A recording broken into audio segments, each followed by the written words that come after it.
పక్కటం ఎలా ఉంటుంది, తెల్లగా ఉంటుంది, శాంతియుతంగా తెలుపు దేని సాదృశ్యం, శాంతిని సాదృశ్యం. ఇంటిలో భార్య కనుక సంతోషంగా ఉంటుందంటే ఇల్లంతా సంతోషంగా ఉంటుంది. ఒకవేళ భార్య కనుక మొక్కము కనుక కోపంగా ఉన్నదంటే ఇంట్లో వాతావరణం బ్లాక్ అండ్ వైట్ టీవీలా మారిపోతుంది.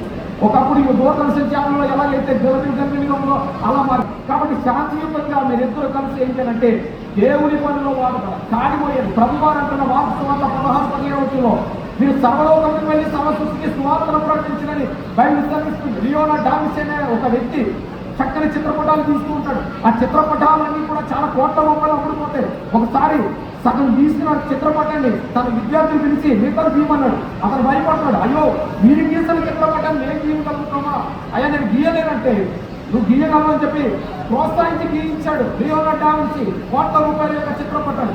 దేవుడు ఈ భూమి మీద ఒక అద్భుతమైనటువంటి పని అప్పగించున్నాడు. భూమి మీద అప్పగించే పని ఏంటంటే సువార్త